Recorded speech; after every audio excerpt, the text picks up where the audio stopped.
네, 원내대책 회의를 시작하겠습니다. 이 예산안 협상 과정에서 민주당과 국민의당의 정치 구태식 또 밀실 거래식의 협상 태도에 대해서 다시 한번 지적하지 않을 수 없습니다.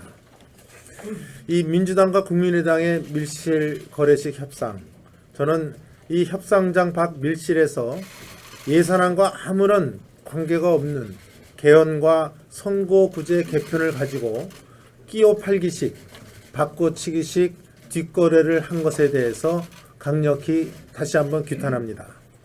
이렇듯 예산안과 개헌, 선거구제 개편을 놓고 정치 야합식의 뒷거래를 한 것은 저는 최악의 선례를 남겼다고 봅니다. 그러한 꼼수 정치, 구태 정치는 조만간에 자승자박, 부메랑에 직면할 수밖에 없다는 점을 말씀드립니다. 국민의당은 자신들의 정체성에 대해서 민주당의 이중대 정당인지 아닌지 명확하게 밝혀야 할 것입니다. 과연 개헌과 선거구제 개편 문제가 여당과 제2야당이 협잡하듯이 뒷거래한다고 해결될 문제인지 묻지 않을 수 없습니다. 제1야당인 자유한국당이 개헌 저지선인 116석을 보유하고 있는 상황에서 여야 합의 없이 절대 통과될 수 없는 사안임을 또한 밝힙니다. 정세균 국회의장의 편파적이고 독단적인 의사 진행에 대해서도 강력한 유감의 말씀을 드립니다. 일반 법안도 아니고 신년도 2018년도 예산안을 처리하는 중대한 그 본회의에서 제1야당이라는 116석을 갖고 있는 국민의당의 자유한국당의 의원총회를 하고 있는 과정에서 원내대표인 저와 별다른 협의 없이 일방적으로 회의를 진행한 것은 도저히 묵과할 수 없는 진행이었다고 봅니다. 저는 국회의장으로서 중립성과 엄정성을 잃었다는 점을 지적을 하면서 다시 한번 국회의장의 본회의 진행에 대해서 강력한 유감의 말씀을 드립니다. 이러한 어려운 협상 과정에서도 우리 자유한국당은 우리나라의 미래를 위한 예산은 증액시키고 불필요한 예산은 과감히 감액했다는 말씀을 드립니다.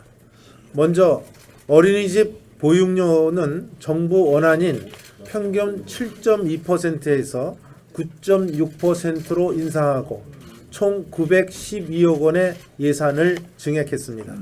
또 시행 시기도 정부 원안보다 2개월 앞당겨 내년 1월부터 실시하기로 결정을 했습니다. 또 보육교직원 인건비와 운영비의 경우에도 당초 예산보다 96억 원을 증액시켜서 교사 겸직 원장 지원비를 1인당 7만 5천 원을 확보했습니다. 또한 장애아 통합 교사를 위한 예산도 추가로 증액을 시켰습니다. 어르신들에 대한 예산도 대폭 확대했습니다. 경로당 난방비는 당초 원한 30만 원에서 32만 원으로 또 냉방비의 경우에는 100% 인상을 시켰습니다. 또한 경로당의 쌀 추가 지원도 이루어지도록 했습니다. 중증 외상 전문 진료 체계 구축을 위해서 추가로 212억 원을 확보하고 포항 지진 피해 예산도 추가로 1279억 원을 확보했습니다. 새마을 운동 예산의 경우에는 새마을 명칭을 사용토록 하고 예산도 15억 6천만 원을 증액했습니다. 또한 소상공인 지원을 위해서 총 1,432억 원을 추가로 예산 확보했다는 말씀을 드립니다. 더 구체적인 사항을 제가 일일이 말씀드릴 수 없지만 중요 항목에서 저희들의 미래를 위한 예산을 증액했다는 말씀을 다시 한번 드립니다. 또 한편으로는 현금 살포형 포퓰리즘 예산에 대해서는 과감하게 삭감하고 감액했다는 말씀을 드립니다. 대표적으로 우리 자유한국당이 지속적으로 문제 제기를 해왔던 문재인 정부의 완장부대 역할을 할 것으로 우려되는 혁신읍면동 추진단, 또 시범 사업을 위한 준공무원 증원 예산을 전액 삭감했다는 말씀도 아울러 드립니다. 문무일 검찰총장이 적폐청산 관련 주요 사건 수사를 연내에 마무리하겠다. 또 내년에는 민생 사건 수사에 주력하겠다고 밝힌 바 있습니다. 이에 반해 청와대는 어제 적폐 수사 연내 마무리는 물리적으로 불가능하다고 정면 반박했습니다. 네, 검찰 총수인 문무일 총장의 발언에 대해서 청와대가 개입을 하고 공개 반박을 한 것입니다. 과연 이러한 입장을 가졌을 때 검찰의 정치적 중립성은 이제 멀리 별나라로 가는 것이 아닌가 이렇게 생각을 합니다.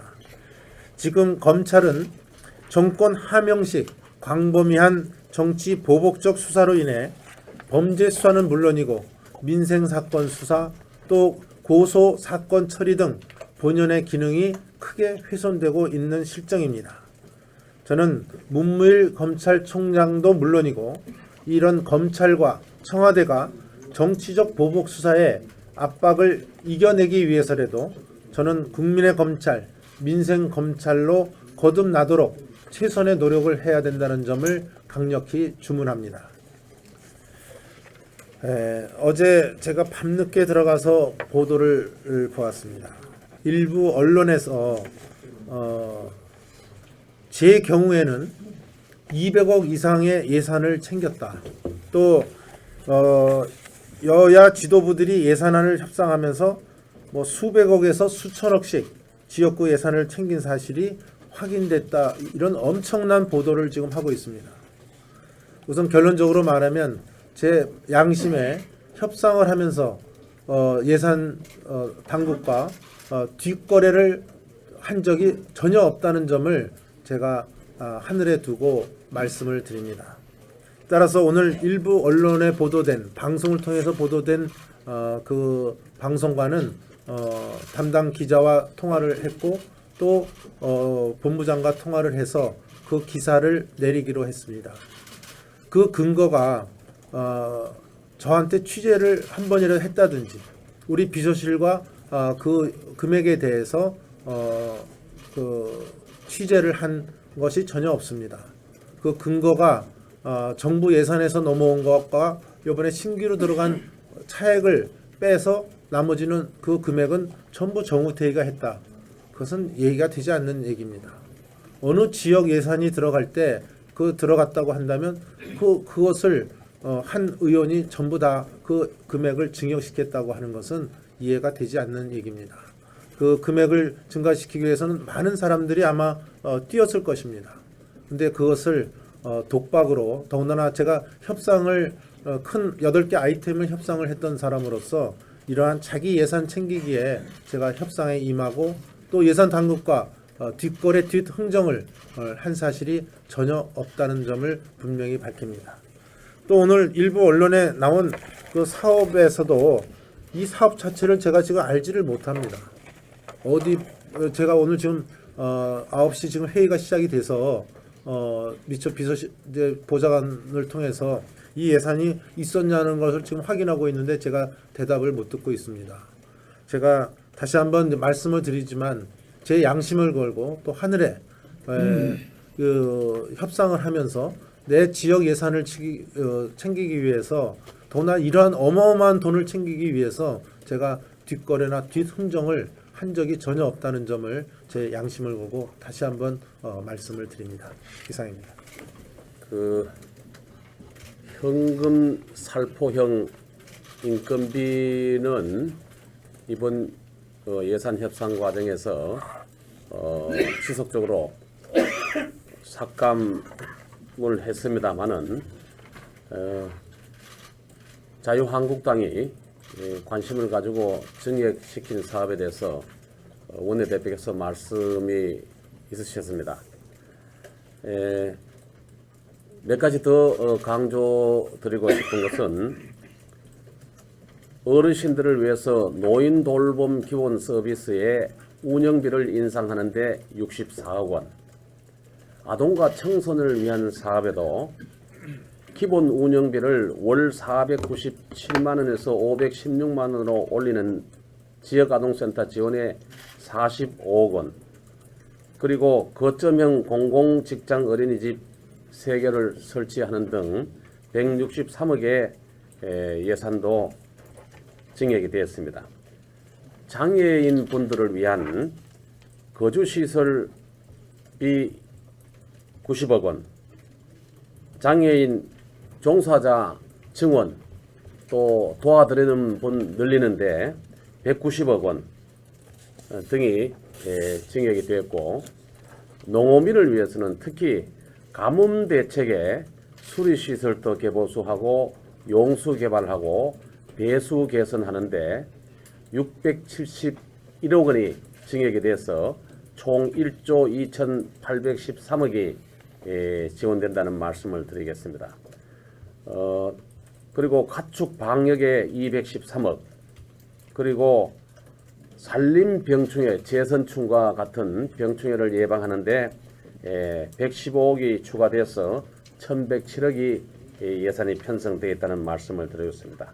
또 정부 양곡 매입비도 쌀값이 13만 4천 원에서 15만 5천 원으로 단가가 인상됨에 따라서 902억 원이 증액 편성됐다는 말씀을 드리겠습니다.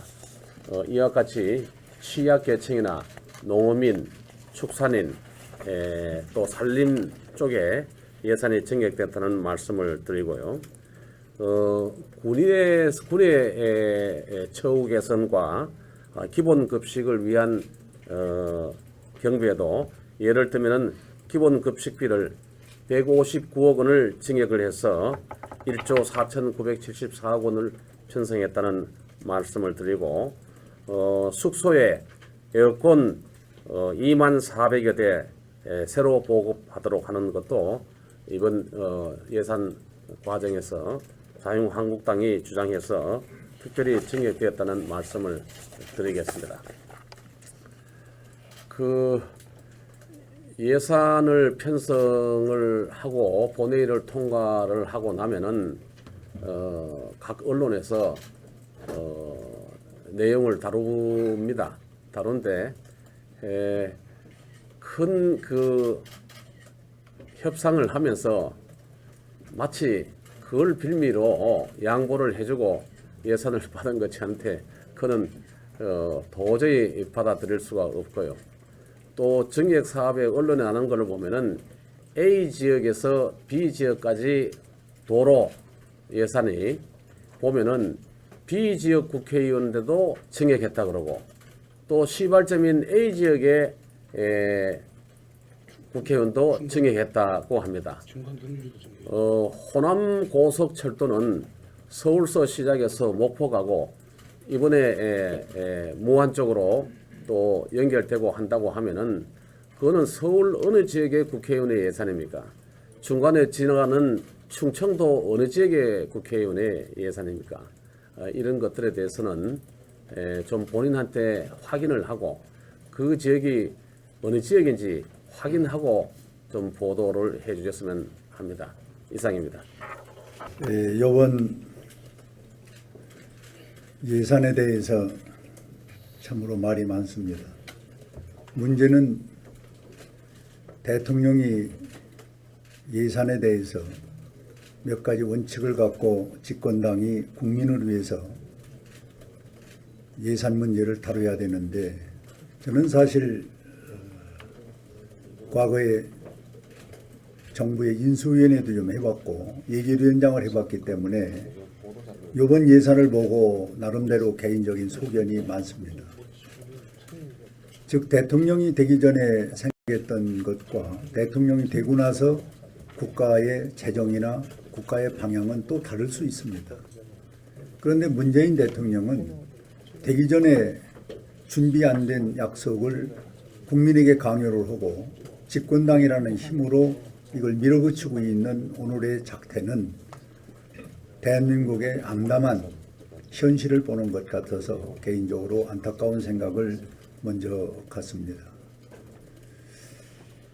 이번 주에 한국당이 몸부림을 치고 아무리 정도의 국민을 향한 예산을 편성하려 했지만은 힘의 논리와 또 중간에 끼어 있는 국민당의 그 원칙 없는 이 행동에 의해서 많은 국민들에게 실망을 주고 또 우리 한국당이 많은 문제를 안고 있는 것 같이 지금 비춰지고 있는 것은 참으로 유감된 그런 현실이 아닌가 하는 생각을 먼저 갖습니다. 이 중에서 우리 한국당의 감내할 문제 중에 하나를 오늘 아침에 절실한 중소기업 사업자로부터 만나자고 그래서 잠시 만났던 이야기를 좀 들려드리고자 합니다. 첫째는 세계가 국제화해서 경쟁력에 살기 위해서 각국이 법인세를 내리고 있는데 한국만 올리고 있는 이 상황에 대기업과 중소기업의 자기들은 이제 갈 곳이 없다는 것입니다. 국가가 경쟁력을 뒷받침 안 해주고 보호를 안 해주는데 자기들은 그러한 나라를 찾아갈 수밖에 없다는 겁니다. 참으로 정치권에 대해서 이 대기업과 중소기업은 실망을 금치 못한다는 이야기고, 더욱 안타까운 우리가 감내할 일은 보수 그리고 한국당만은 믿었는데 한국당이 자기들을 이렇게 밀어낼 줄을 몰랐다 하는 극한 말씀을 하시는데 이유를 설명을 할 수가 없었습니다. 어쨌든 이 부분은 힘의 논리였던 원칙 없는 문재인 정부의 행포였던 간에 우리 한국당도 이 법인세 문제에 대해서는 뼈아픈 반성과 그리고 현실의 상황을 받아들일 수밖에 없다는 그런 심정의 말씀을 먼저 드립니다. 두 번째는 국가는 누가 뭐라해도 국민을 보호하고 안심을 시키고 재산상의 문제도 최선을 다해서 보호를 해줘야 될 국가의 책무가 있는데 엊그저께 발생한 영흥도의 사건 같은 것은 우리가 참으로 한 번 더 반추해볼 국가의 안보, 안전의 문제라고 생각이 됩니다. 해양경찰이 사실은 해체되어 있던 것이 더 해양에 그리고 국민과 어민 보호를 한다는 차원에서 해양경찰이 부활이 됐습니다. 이 부활한 이 상황에서 오늘의 나름대로의 점검을 해보면은 도리어 부활되기 전보다 더 많은 사건과 그리고 국민에게 불안을 가중시키고 있다는 데 대해서 말씀을 몇 가지 드리고자 합니다. 해경 부활로 거듭된 이 실수의 문제는 한두 가지가 아닙니다. 여러분이 아시는 바와 같이 흥진호 월북 사건 일주일 북한에 불법으로 북한에 계류하면서도 무슨 일을 북한에서 했는지 지금도 깜깜합니다. 또 한국에 돌아와서 지금 한 달 반이 됐는데도 조사는 했다는데 무슨 조사를 어떻게 했는지 국민에게 밝히지 않는 이와 같은 불안 조성의 중심에 해경이 있습니다. 또 하나는 세월호 6월 발굴을 은폐한 사건도 해경이 이 중심에 있습니다. 또 더 안타까운 것은 지금 서해안, 동해안까지도 이 중국의 불법 어선이 자기네들 안방같이 드나들고 있는데 1년에 12만 4,465척이 한국 영해선을 자기들 마음대로 드나들고 있는 기록이 이렇게 나와 있습니다. 여기에 더 이 해경의 역할이 과연 있느냐 하고 추궁을 하고 싶은 것은 2016년도에 355척을 불법 어선을 납포를 했습니다.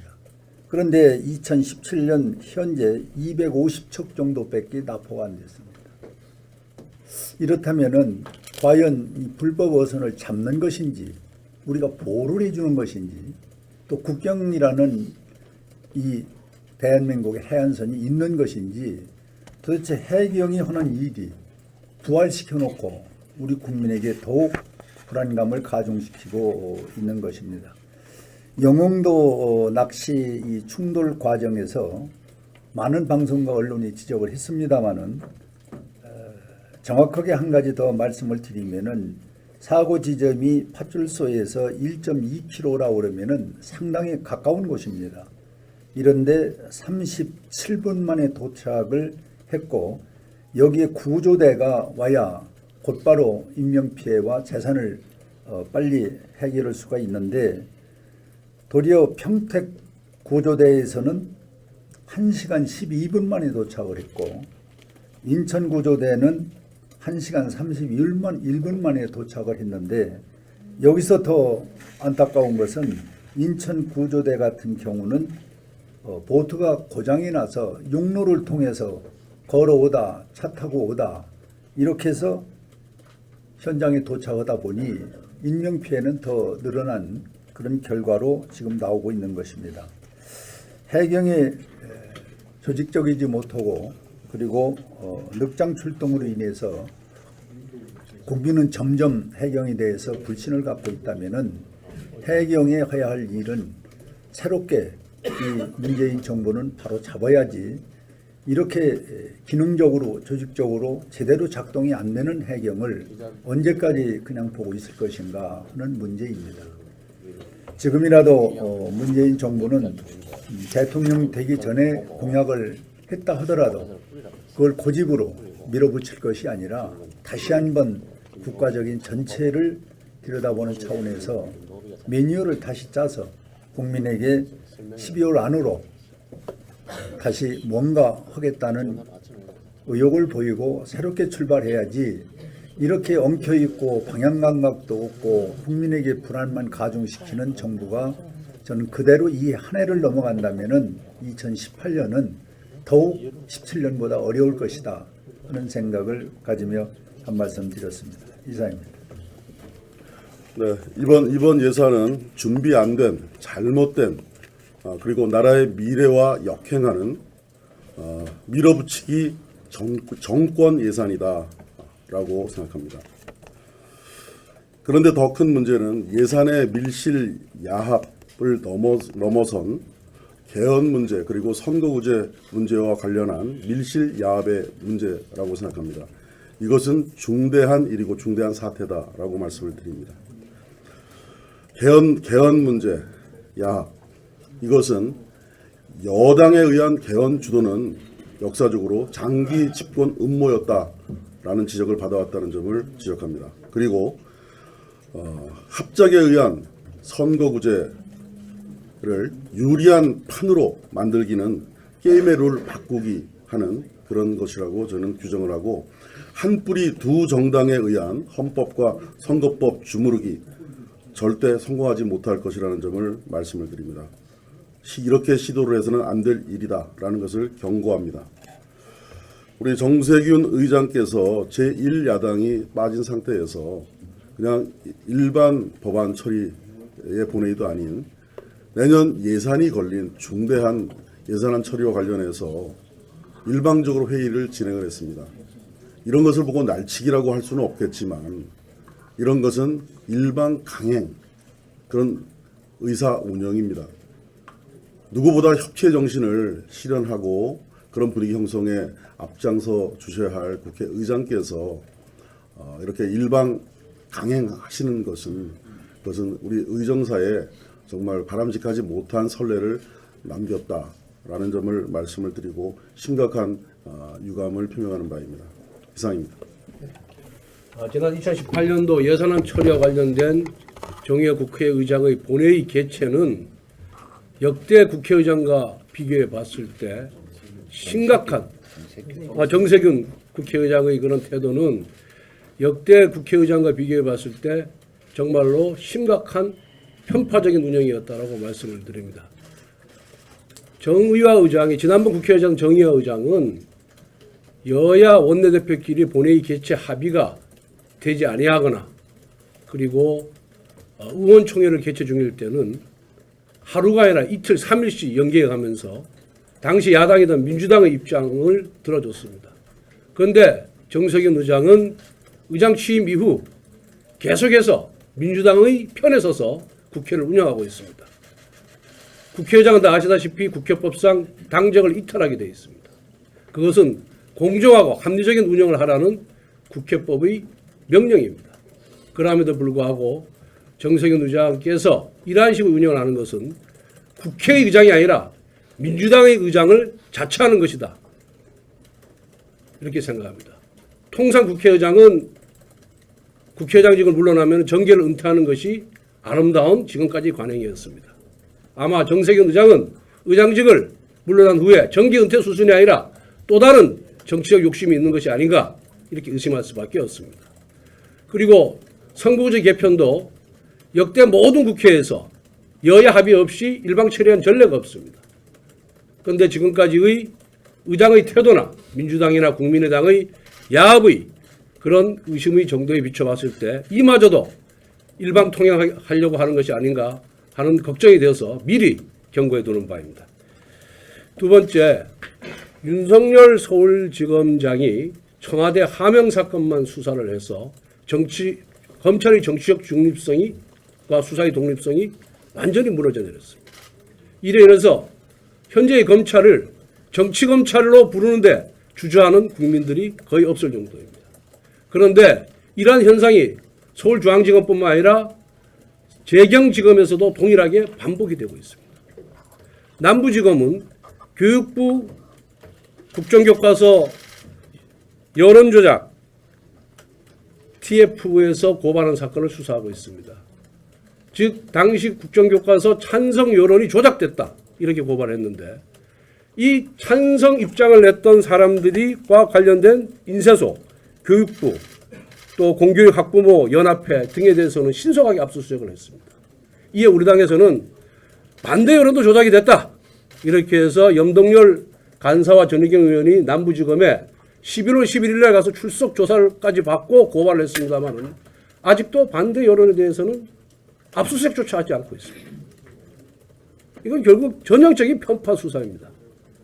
결국은 청와대를 의식한 수사다라고 비판하지 아니할 수가 없습니다. 북부지방검찰청은 우리은행 인사채용 비리를 수사하고 있습니다.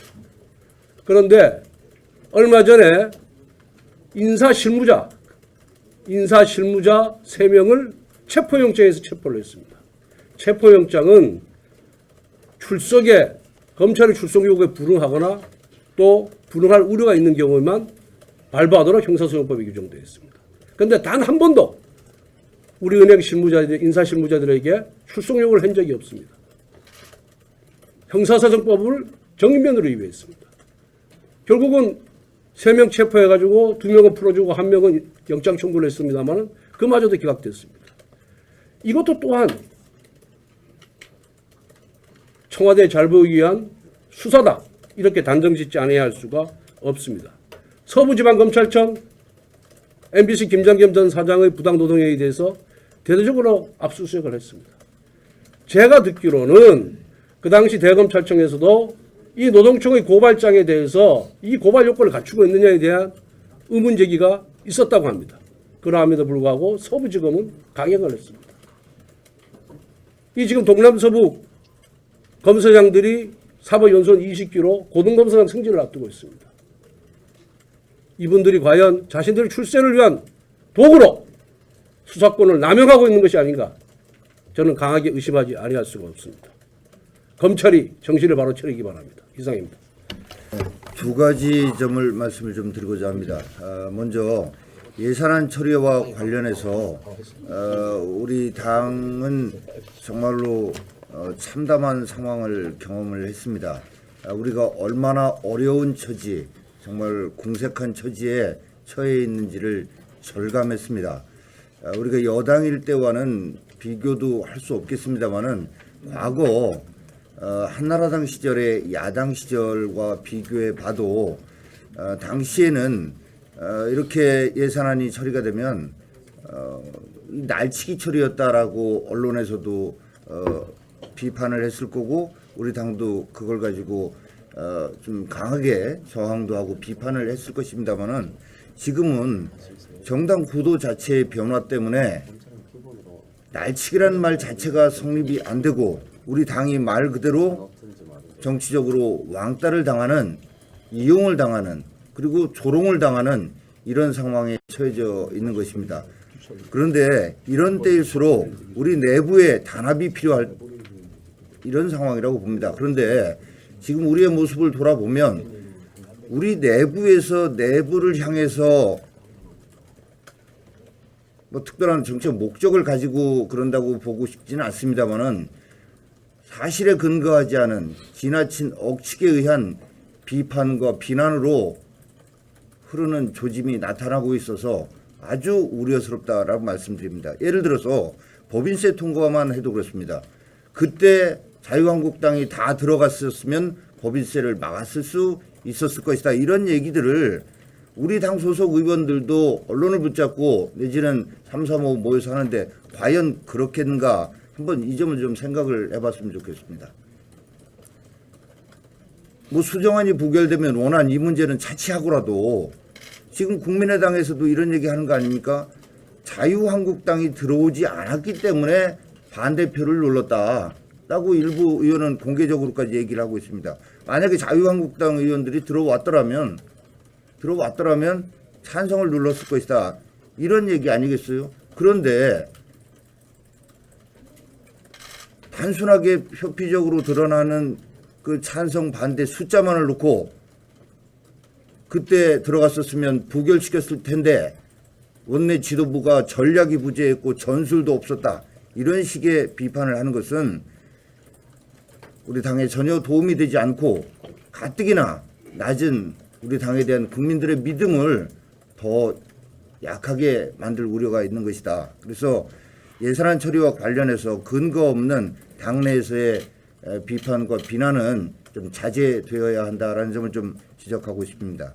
두 번째는 이번 예산안 처리 과정에서도 소위 그 개헌과 선거구제를 가지고 밀실 야합을 하는 이런 현상이 나타났습니다만은 이제 12월 국회가 끝나고 나면 정부 여당은 개헌을 이슈로 해서 지방선거에서 이용하고자 하는 이런 전략을 세우고 이제 행동에 돌입할 걸로 보여집니다. 어제 개헌특위가 6차례에 걸친 집중 토론을 이제 마감을 했습니다만은 그 과정에서 나타나는 정부 여당의 어떤 의도를 분석을 해보면 제왕적 대통령제라고 하는 가장 핵심적인 문제에 대해서는 이걸 외면하고 이걸 고칠 생각이 전혀 없습니다. 심지어는 개헌특위 과정에서도 제왕적 대통령제라는 표현 자체를 써서는 안 된다. 제왕적 대통령이 지금 우리나라에는 없다. 이런 식의 인식을 보이고 4년 중임제 대통령제로의 어떤 개헌을 염두에 둔 발언들을 하고 있고 그러면서 기본권과 지방분권 얘기만을 하고 있습니다. 특히 기본권과 관련해서는 뭐 소위 말하는 내 삶을 바꾸는 개헌 등등 하면서 개헌만 되면 미세먼지도 없어지고 개헌만 되면 저출산도 해결되고 개헌만 되면 청년 실업도 해결된다는 듯한 이런 문구를 만들어서 국민을 향해서 홍보를 하겠다고 하고 있고 지방선거를 앞두고 나서 연방제 수준의 지방분권을 하겠다라고 해서 지방자치단체를 부추기고 있는 이런 그 개헌에 대한 입장을 취하고 있습니다. 그런데 저 사람들도 이런 식의 개헌이 통과되리라고 개헌안이 통과되리라고 생각하고 있지는 않을 것입니다. 국회에서 3분의 2의 동의를 얻어낼 수 있다고 보지는 않을 것입니다. 그렇다면 뭔가 본인들은 국민을 위한 소위 개헌을 하고자 하는데 자유한국당이 개헌을 반대하는 적폐 세력이다라는 이런 구도를 가지고 지방선거를 치러내겠다는 의도가 엿보입니다.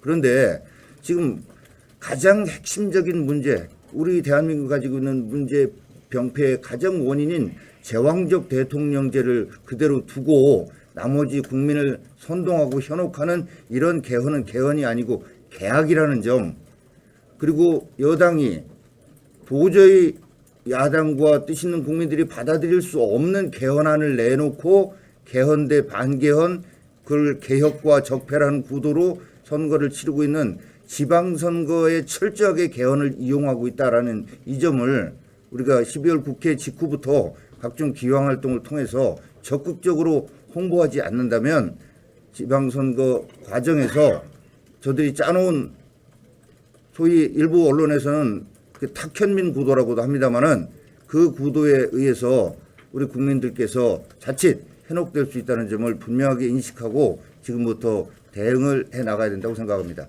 이상입니다.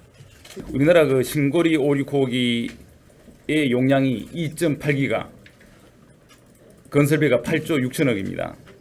영국 무어사이드 원전 3개는 신고리 오리고기를 합친 것보다 3배가 더 넘습니다.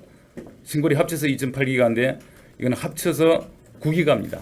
합친 것이 3배가 넘고, 그리고 건설비가 21조 원. 신고리 오리고기에 그 동원되는 근로자 연원이 400만 명 정도 된다 그러면 이게 한 1000만 명 정도가 동원이 돼야 된다는 그런 규모고요. 영국은 30년 전에 원전 건설을 중단을 했습니다. 그러다가 도저히 이제 견딜 수가 없어서 30년이 지난 지금 해외 기술과 인력으로 원전을 건설을 하는 것이고요. 우리나라 원전 건설 단가가 한 57원 정도 되는데 160원을 책정해서 원전을 지금 다시 짓겠다고 하고 있습니다. 일본은 동일본 대지진 이후에 원전 4개에 대해서 연장 신청을 해서 3개에 대해서 연장을 해줬습니다. 20년치 연장을 해주고 지금 1개가 더 20년 연장 신청을 해서 심사 중인데 이것도 결국 승인이 되리라고 그리고 보고 있습니다. 그리고 이제 태양광 얘기를 많이 하는데요. 태양광 세계 발전 1, 2, 3위가 일본, 미국, 중국입니다. 태양광 세계 발전 1, 2, 3위가 전부 원전을 유지 확대하고 있습니다. 그리고 우리나라 원전은 지금 어떤 상황인가 하면요. 24기 중에서 3분의 1이 가동 중단에 있습니다. 그리고 월성 1호기에 대해서는 정부가 일방적으로 이제 중단 지시를 했는데요. 그 공론화위원회가 신고리 오리고기 공사 재개냐 중단이냐 그걸 재개하자 한 것이었는데 그 공론화위원회의 의견과 전혀 관계없이 그것을 근거로 지금 월성 1호기 가동을 중단했는데 전에 말씀드린 것처럼 월성 1호기는 7천억을 들여서 설비 개선을 했고 그리고 1,300억을 주민들에게 지급을 했고 앞으로 향후 발전 가능한 이 전기료가 1조 7천억의 전기를 더 생산할 수 있습니다. 그런데 이것을 지금 이런저런 이유로 가동을 못하게 하고 있습니다. 더군다나 아시다시피 이것은 법원의 재판 중입니다. 법원의 재판 중인 이 사건에 대해서 정부가 일방적으로 중단 지시를 한 것은 이것은 이해할 수 없다. 그리고 우리나라 이제 신재생 에너지로 대체한다는 것인데요. 이 원전을 지금 이렇게 3분의 1 가동을 중단하고 줄이니까 어떤 현상이 나타나느냐? 이 신재생 에너지는 늘어나지를 않습니다. 지금 태양광 풍력 전혀 늘어나지를 못하고 있습니다. 뭐가 늘어났느냐? 석탄 발전이 결국 39.9%에서 46.6%로 늘어났습니다. 석탄 발전이 세계에서 우리가 이제 6위 추리합니다. 석탄 발전 국가가 되어버린 것입니다. 그런데 이렇게 석탄이 늘어날 수밖에 없는 이유는 전기 발전 순서가 신재생, 원자력, 그 다음에 석탄, LNG 정해져 있어요.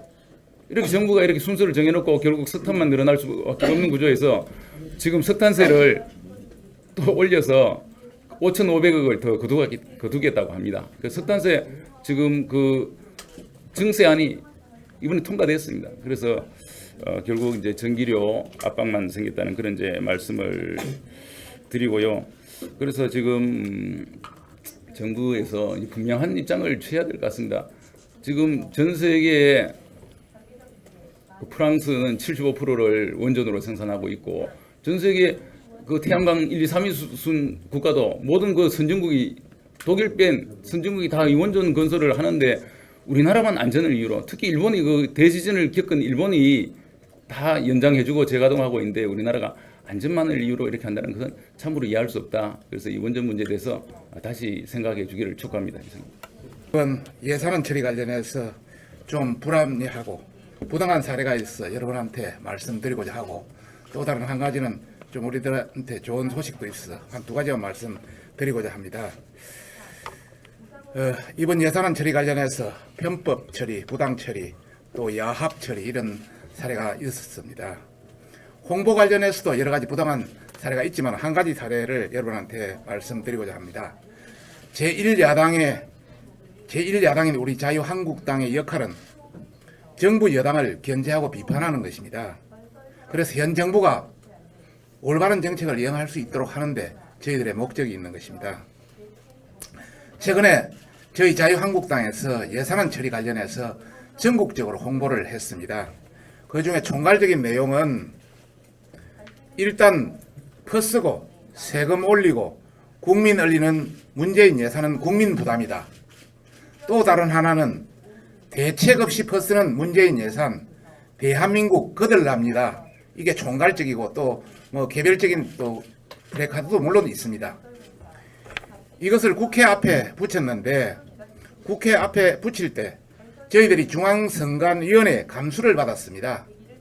그리고 영등포구청에 사용료도 지불을 했습니다. 그리고 정책 현수막을 붙일 수 있는 장소인 현수막 게시대 개첨을 정식적으로 했습니다. 그런데 개첩 5일 만에 관련 아무 설명도 없이 일방적으로 철거를 당했습니다. 그래서 저희들이 구청 담당자한테 이 관련해서 정식으로 질의를 했습니다. 왜 철거를 했느냐?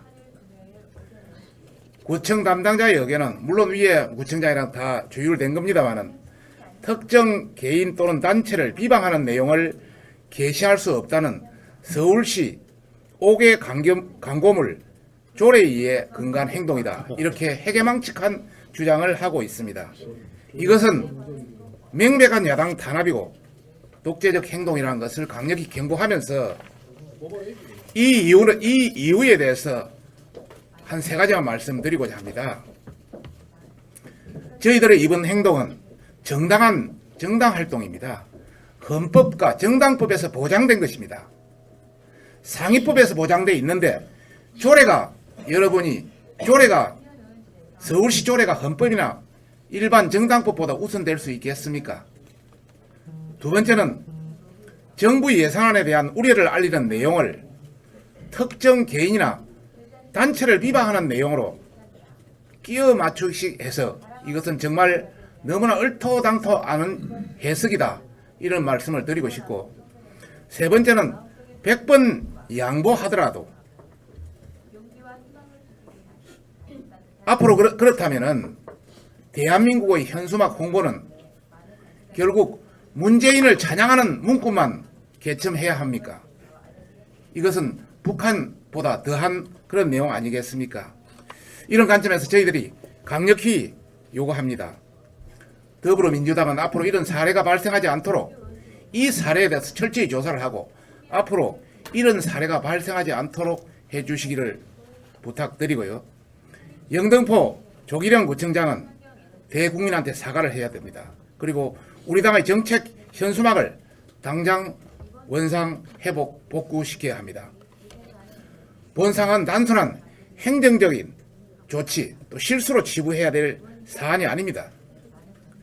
민주당이 또 같이 야합해서 조직적이고 계획적으로 된 것이라 저희들은 판단하고 있습니다. 내부적으로 법률 검토를 이미 거쳤습니다.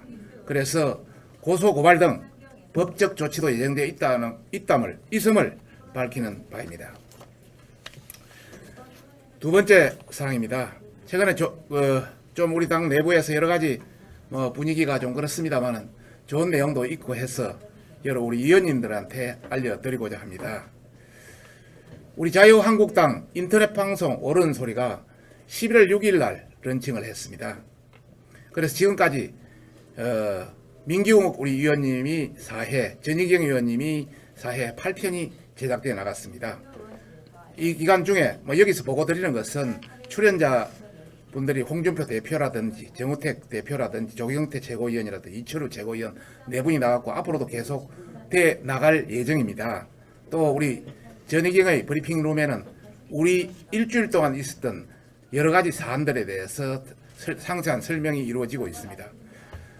결과적으로 말씀드리면은 48시간 이거 평가를 일단 나가고 나면 48시간 동안 어느 정도의 시청자들이 시청을 했는지 이런 평가를 하게 됩니다.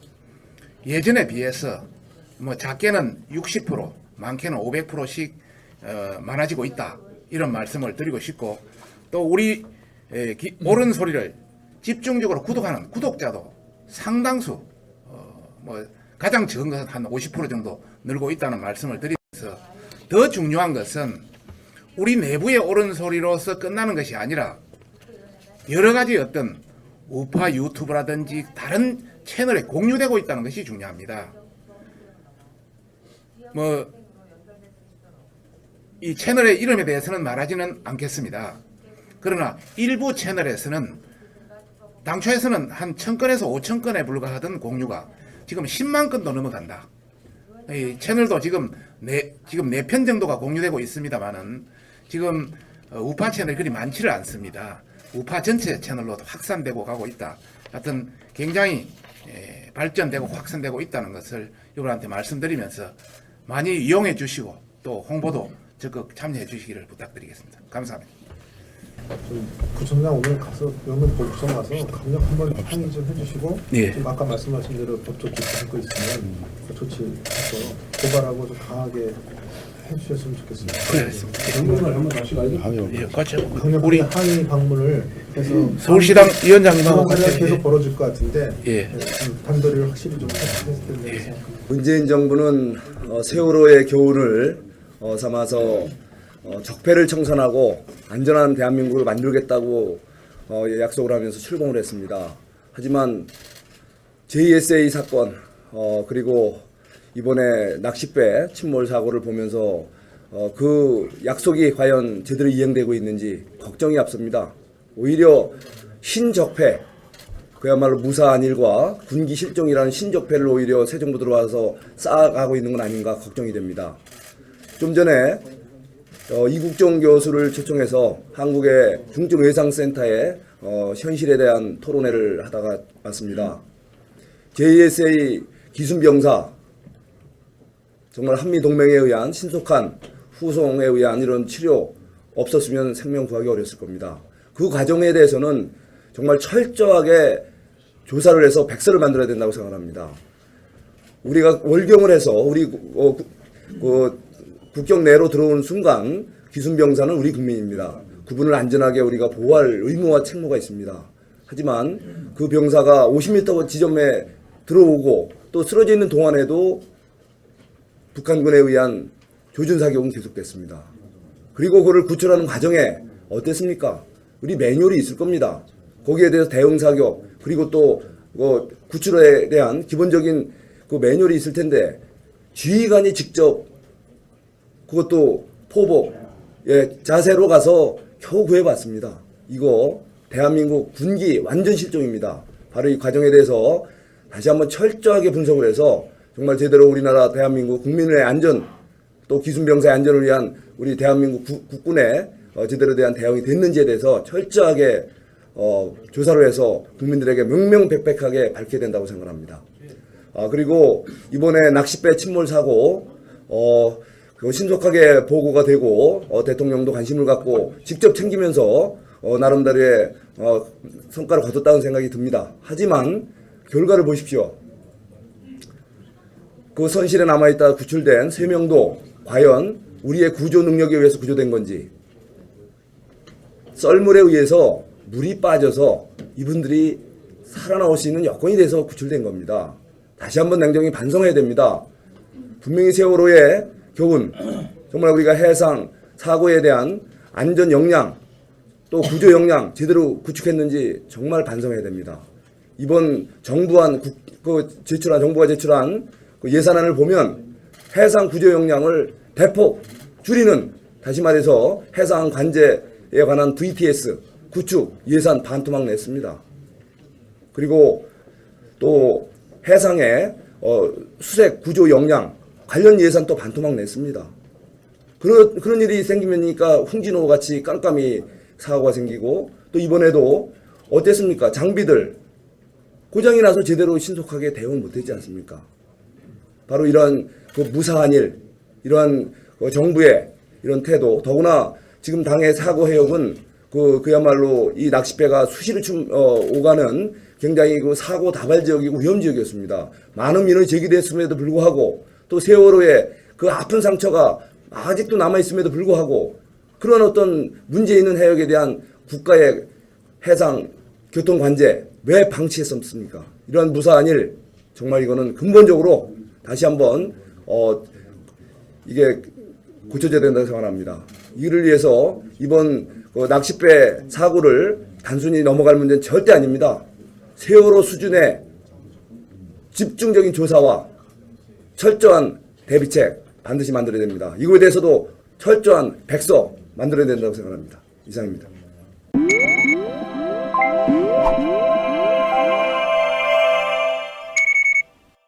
상황에 대기업과 중소기업의 자기들은 이제 갈 곳이 없다는 것입니다.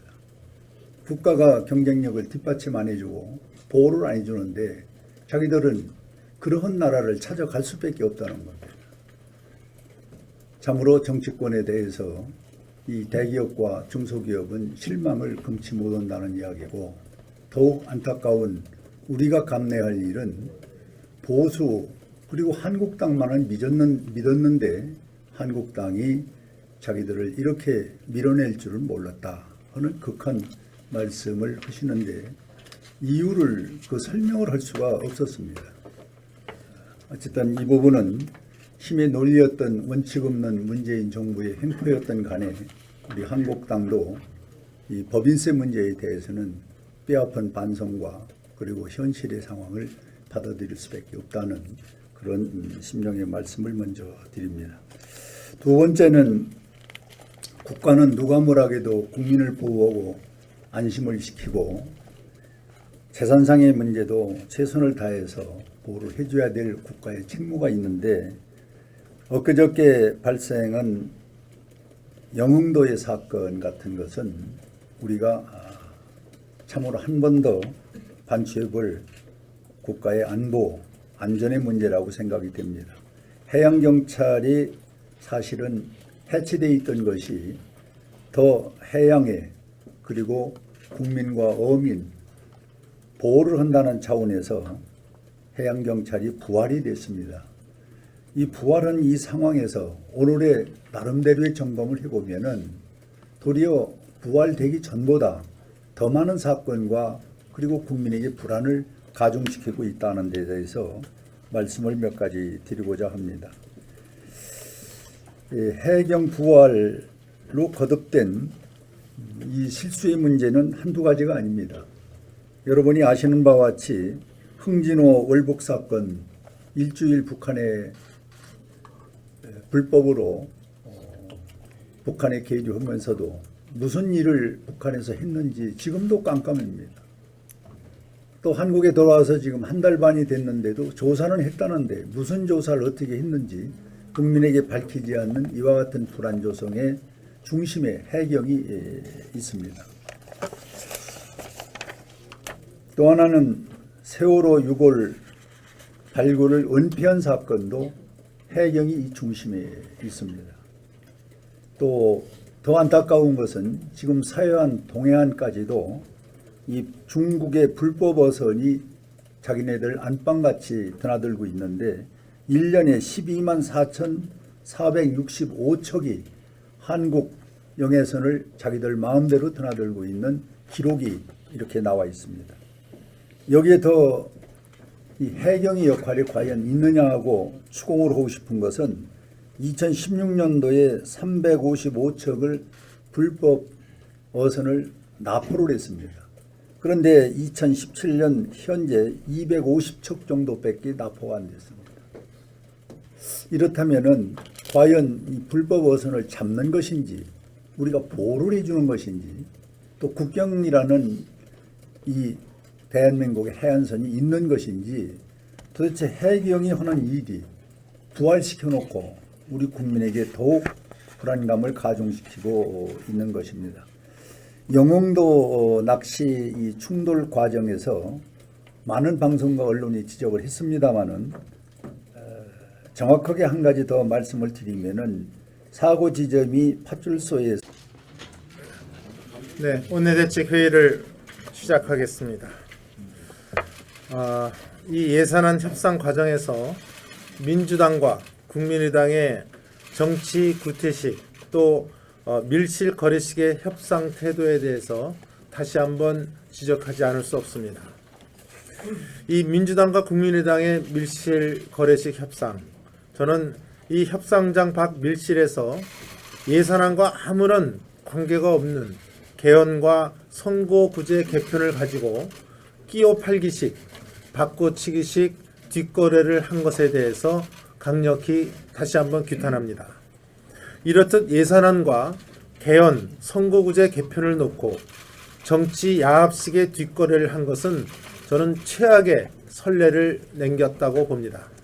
그러한 꼼수 정치, 구태 정치는 조만간에 자승자박, 부메랑에 직면할 수밖에 없다는 점을 말씀드립니다.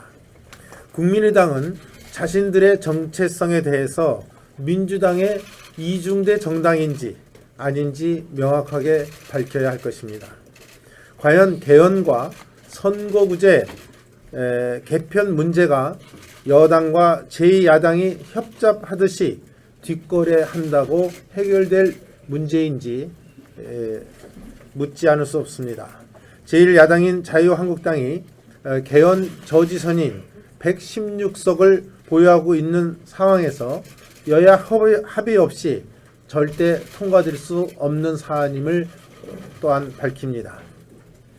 정세균 국회의장의 편파적이고 독단적인 의사 진행에 대해서도 강력한 유감의 말씀을 드립니다.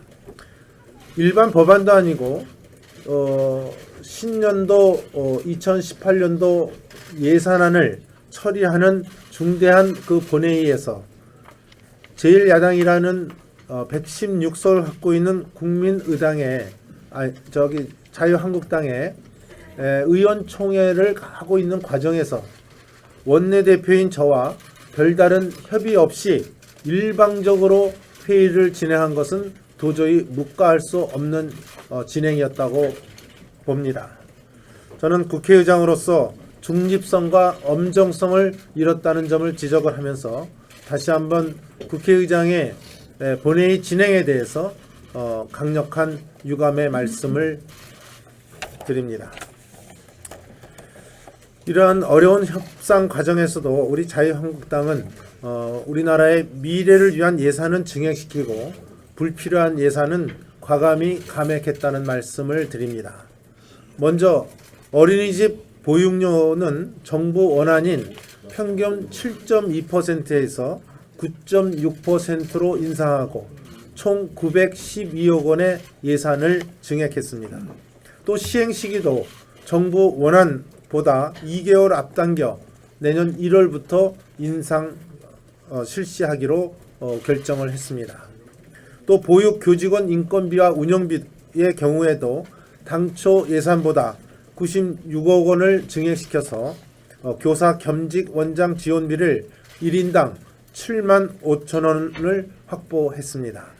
또한 장애아 통합 교사를 위한 예산도 추가로 증액을 시켰습니다. 어르신들에 대한 예산도 대폭 확대했습니다. 경로당 난방비는 당초 원한 30만 원에서 32만 원으로 또 냉방비의 경우에는 100% 인상을 시켰습니다. 또한 경로당의 쌀 추가 지원도 이루어지도록 했습니다. 중증 외상 전문 진료체계 구축을 위해서 추가로 212억 원을 확보하고 포항 지진 피해 예산도 추가로 1279억 원을 확보했습니다. 새마을 운동 예산의 경우에는 새마을 명칭을 사용토록 하고 예산도 15억 6천만 원을 증액했습니다.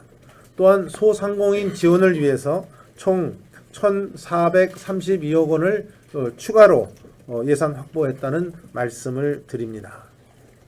더 구체적인 사항을 제가 일일이 말씀드릴 수 없지만 중요 항목에서 저희들의 미래를 위한 예산을 증액했다는 말씀을 다시 한번 드립니다. 또 한편으로는 현금 살포형 포퓰리즘 예산에 대해서는 과감하게 삭감하고 감액했다는 말씀을 드립니다. 대표적으로 우리 자유한국당이 지속적으로 문제 제기를 해왔던 문재인 정부의 완장부대 역할을 할 것으로 우려되는 혁신읍면동 추진단, 또 시범 사업을 위한 준공무원 증원 예산을 전액 삭감했다는 말씀도 아울러 드립니다.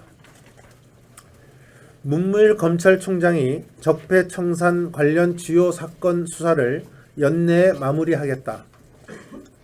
또 내년에는 민생 사건 수사에 주력하겠다고 밝힌 바 있습니다. 이에 반해 청와대는 어제 적폐 수사 연내 마무리는 물리적으로 불가능하다고 정면 반박했습니다. 네, 검찰 총수인 문무일 총장의 발언에 대해서 청와대가 개입을 하고 공개 반박을 한 것입니다. 과연 이러한 입장을 가졌을 때 검찰의 정치적 중립성은 이제 멀리 별나라로 가는 것이 아닌가 이렇게 생각을 합니다. 지금 검찰은 정권 하명식 광범위한 정치 보복적 수사로 인해 범죄 수사는 물론이고 민생 사건 수사 또 고소 사건 처리 등 본연의 기능이 크게 훼손되고 있는 실정입니다. 저는 문무일 검찰총장도 물론이고 이런 검찰과 청와대가 정치적 보복 수사에 압박을 이겨내기 위해서라도 저는 국민의 검찰, 민생 검찰로 거듭나도록 최선의 노력을 해야 된다는 점을 강력히 주문합니다. 어제 제가 밤늦게 들어가서 보도를 보았습니다. 일부 언론에서 제 경우에는 200억 이상의 예산을 챙겼다. 또 여야 지도부들이 예산안을 협상하면서 뭐 수백억에서 수천억씩 지역구 예산을 챙긴 사실이 확인됐다. 이런 엄청난 보도를 지금 하고 있습니다. 우선 결론적으로 말하면 제 양심에 협상을 하면서 예산 당국과 뒷거래를 한 적이 전혀 없다는 점을 제가 하늘에 두고 말씀을 드립니다. 따라서 오늘 일부 언론에 보도된 방송을 통해서 보도된 그 방송과는 담당 기자와 통화를 했고 또 본부장과 통화를 해서 그 기사를 내리기로 했습니다. 그 근거가 저한테 취재를 한 번이라도 했다든지 우리 비서실과 그 금액에 대해서 그 취재를 한 것이 전혀 없습니다. 그 근거가 군의 처우 개선과 기본 급식을 위한 경비에도 예를 들면은 기본 급식비를 159억 원을 증액을 해서 1조 4,974억 원을 편성했다는 말씀을 드리고 숙소에 에어컨 2만 400여 대 새로 보급하도록 하는 것도 이번 예산 과정에서 자유한국당이 주장해서 특별히 증액되었다는 말씀을 드리겠습니다. 그 예산을 편성을 하고 본회의를 통과를 하고 나면은 각 언론에서 내용을 다룹니다. 다룬데 큰 그 협상을 하면서 마치 그걸 빌미로 양보를 해주고 예산을 받은 것한테 그는 도저히 받아들일 수가 없고요. 또 증액 사업에 언론에 나는 걸 보면은 A 지역에서 B 지역까지 도로 예산이 보면은 B 지역 국회의원인데도 증액했다 그러고 또 시발점인 A 지역의 국회의원도 증액했다고 합니다. 호남 고속철도는 서울서 시작해서 목포 가고 이번에 무안 쪽으로 또 연결되고 한다고 하면은 그거는 서울 어느 지역의 국회의원의 예산입니까? 중간에 지나가는 충청도 어느 지역의 국회의원의 예산입니까? 이런 것들에 대해서는 좀 본인한테 확인을 하고 그 지역이 어느 지역인지 확인하고 좀 보도를 해주셨으면 합니다. 이상입니다. 이번 예산에 대해서 참으로 말이 많습니다. 문제는 대통령이 예산에 대해서 몇 가지 원칙을 갖고 집권당이 국민을 위해서 예산 문제를 다뤄야 되는데, 저는 사실 과거에 정부의 인수위원회도 좀 해봤고 예결위원장을 해봤기 때문에 이번 예산을 보고 나름대로 개인적인 소견이 많습니다. 즉 대통령이 되기 전에 생각했던 것과 대통령이 되고 나서 국가의 재정이나 국가의 방향은 또 다를 수 있습니다. 그런데 문재인 대통령은 되기 전에 준비 안 된 약속을 국민에게 강요를 하고 집권당이라는 힘으로 이걸 밀어붙이고 있는 오늘의 작태는 대한민국의 암담한 현실을 보는 것 같아서 개인적으로 안타까운 생각을 먼저 갖습니다.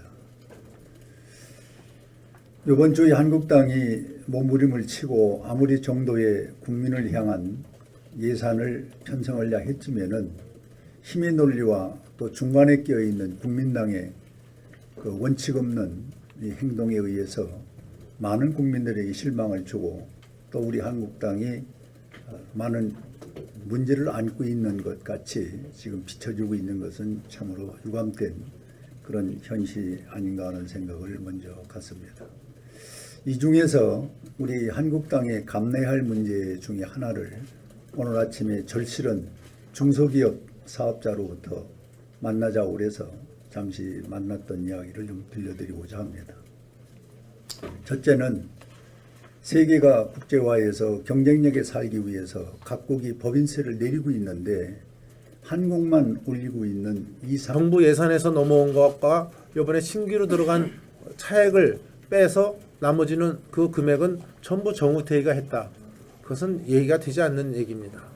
어느 지역 예산이 들어갈 때 그 들어갔다고 한다면 그것을 한 의원이 전부 다 그 금액을 증액시켰다고 하는 것은 이해가 되지 않는 얘기입니다.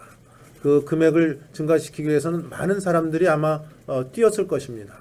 근데 그것을 독박으로, 더군다나 제가 협상을 큰 8개 아이템을 협상을 했던 사람으로서 이러한 자기 예산 챙기기에 제가 협상에 임하고 또 예산 당국과 뒷거래 뒷흥정을 한 사실이 전혀 없다는 점을 분명히 밝힙니다.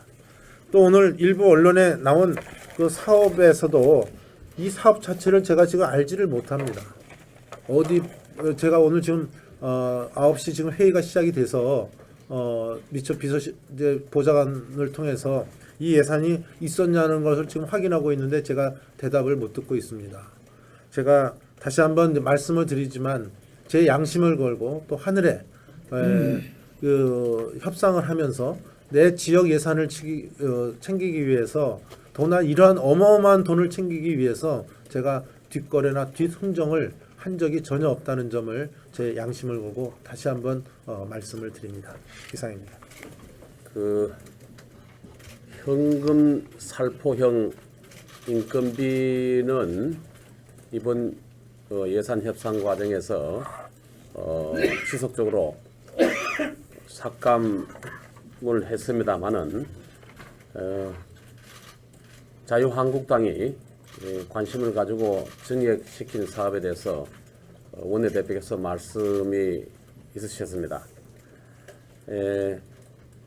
몇 가지 더 강조드리고 싶은 것은 어르신들을 위해서 노인 돌봄 기본 서비스의 운영비를 인상하는 데 64억 원, 아동과 청소년을 위한 사업에도 기본 운영비를 월 497만 원에서 516만 원으로 올리는 지역아동센터 지원에 45억 원, 그리고 거점형 공공직장 어린이집 3개를 설치하는 등 163억의 예산도 증액이 되었습니다. 장애인 분들을 위한 거주시설비 90억 원, 장애인 종사자 증원 또 도와드리는 분 늘리는데 190억 원, 등이 증액이 되었고, 농어민을 위해서는 특히 가뭄 대책에 수리시설도 개보수하고 용수 개발하고 배수 개선하는데 671억 원이 증액이 돼서 총 1조 2,813억이 지원된다는 말씀을 드리겠습니다. 그리고 가축 방역에 213억, 그리고 산림병충해, 제선충과 같은 병충해를 예방하는데 115억이 추가돼서 1,107억이 예산이 편성되어 있다는 말씀을 드리겠습니다. 또 정부 양곡 매입비도 쌀값이 13만 4천 원에서 15만 5천 원으로 단가가 인상됨에 따라서 902억 원이 증액 편성됐다는 말씀을 드리겠습니다. 이와 같이 취약계층이나 농어민, 축산인, 또 산림 쪽에 예산이 증액됐다는 말씀을 드리고요. 군인의